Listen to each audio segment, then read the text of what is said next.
There are 4 types of pitch accents in Japanese, and if you don't know these, then no matter how much you study the language, you will still sound weird. If you already know about the pitch accents, then you can skip to this timestamp on which I tell you that if they are necessary for you according to your goal or not. First, let's look at the most common pattern, which is heiban, and it is used among 55% of Japanese words. It starts low and stays high for the rest of the word. One thing to note is that the particle which will follow this word also stay high. For example, kuni, kuniga, gikan, gikanga. So the second is atamadaka, which means head high. As you can see, it's just opposite of heiban. It starts high and stays low for the rest of the word. For example, tenki, mainichi. So the third one is nakadaka, which means middle high. As you can see, the graph starts low, then goes high, and then comes back low. For example, sports, hitotsu.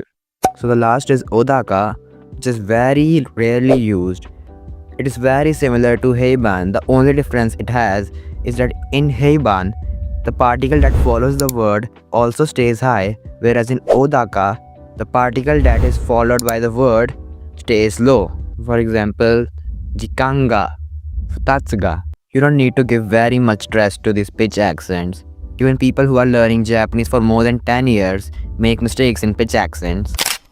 ボネット開けていただいて、もう全部当然ですけどアナログですよね。つまり昔の車ってYou just need to know these 4 pitch accents. The most useful part of pitch accent is that it helps you to know the pronunciation of word without actually hearing it. For example, the 2K 4K deck of Joseph Jules contains pitch accent, so it helps you to understand the pronunciation of the word. And if you're using a deck which contains pitch accent, then it is very important for you to know the 4 pitch accents.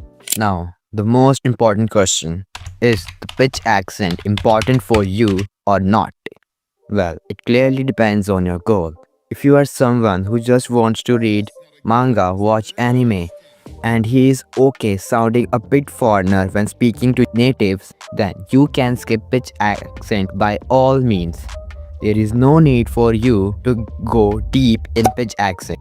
But if you are someone who wants to sound completely native and wants to live in Japan, and he is not okay sounding foreigner, or he wants to do voice acting in Japanese, then the pitch accent is absolutely important for you.